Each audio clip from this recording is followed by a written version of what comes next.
true cost of high turnover in logistics is the topic of my conversation today with Mia Mazal. She is Chief of Staff with Sworkz. Hi, Mia. Hi, how are you doing today? Good, and thank you so much for being with me today. What are you seeing, Mia, these days in terms of turnover and retention in the logistics industry? Great question. I mean, we constantly see turnover happening in the industry, right? This is nothing new to us. Lately, it's been worse than ever, right? With the market going up and down and things being super inconsistent, we see now that 1 out of every 3 on average employees in the logistics industries are leaving their jobs. So Wow. we're struggling and having problems, retaining that talent and keeping them on our team right now. And this is quite different from pre-pandemic, you say? Absolutely. Things are always changing, and especially in this industry, this is something that we've seen before, but I believe that lately it's just been accelerated with the market just not being the hottest right now. And so the employees or the ones looking for work are the ones that kind of have the upper hand right now. They have the ability to negotiate and really ask for those things that they want. And so the employers are the ones struggling, having to be able to bend over backwards to bring them in. And once they have them in, keep them actually on that team. Yeah, so what is the impact on the bottom line and on operations of logistics companies in general on this question of retention? Absolutely. Well, there's a lot of impacts, right? Obviously, financially, you're having these individuals come onto your team, you are paying for those background checks or those physical exams, whatever you need to invest, and now you're having to redo it every 2 weeks because this individual is coming in and leaving your team, as well as the time, right? You have to dedicate training these individuals, and if they're coming in and leaving just as fast as they came in, then now again, you're kind of starting from zero with the sourcing, the vetting, and then once you have them, the onboarding, the contracting, it's a lot of time being wasted, and time is money.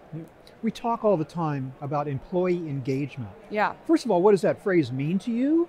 And secondly, how can you engage your employees in order to increase your retention rate? Yeah, to me, employee engagement means having individuals on your team that really are part of the community. They believe in the goal of the company. So if they're growing, the company is also growing. So they're interacting in our team bonding activities, participating in our reflection sessions. Every company is going to have a little bit of difference in terms of engagement and what it means to them. And then I believe that, individuals engaging with their company are believing in those cultures or in those values, right? So if I'm creating opportunities for them to grow, not only are they growing professionally, whether it's a promotion or engaging on a team sport with their coworkers, but they're also helping Sworkz or the company, whatever they work in, also grow.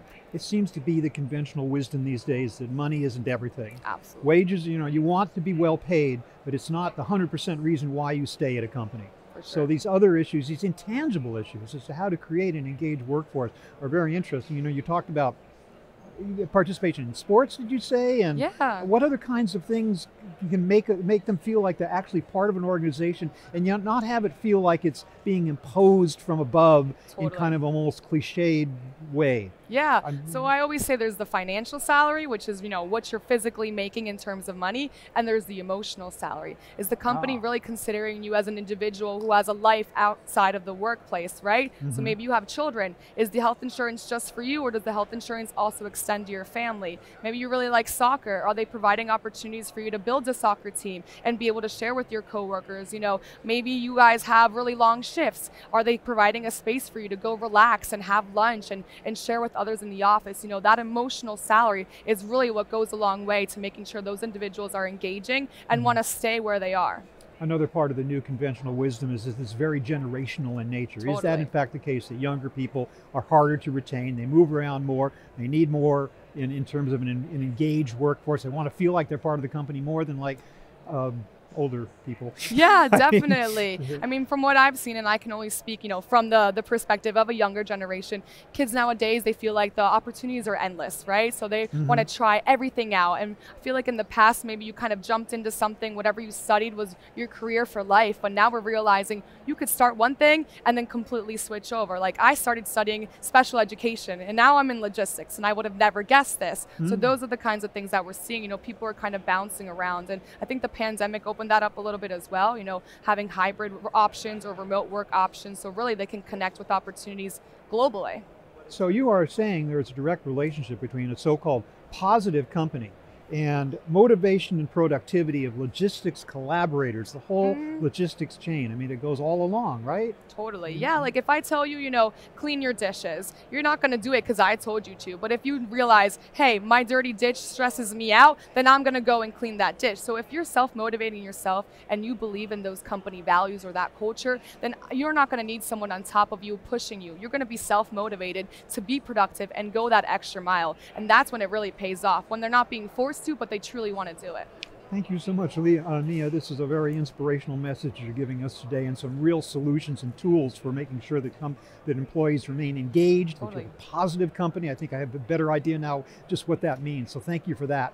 Let me ask you a little bit about Sworkz, though. What is Sworkz's own retention rate, and what are you guys all about, for that matter, as a company? Totally. So Sworkz retention rate is actually 95%. We're incredibly proud of it, and I think it has to do a lot with what we invest in the culture. You know, our founders have very strong values, and that stems throughout the entire population or all the employees we have. We even refer to them as collaborators. They're not working for us, if not, we're working together in collaboration. So those types of things really start to build that culture. And on the other side, just being able to give them those growth opportunities, whether it's professionally or personally. You know, these individuals are really motivated to be with us and to grow with us. And so that's something that I think is really, really special that we do in the office. Nia, thanks again. I really appreciate you being with me to talk about the issue of employee engagement and a little bit about Sworkz itself. Thanks very much for your time. Thank you for your time. Have a great one. I've been speaking with Mazal of Sworkz. Thank you very much for watching.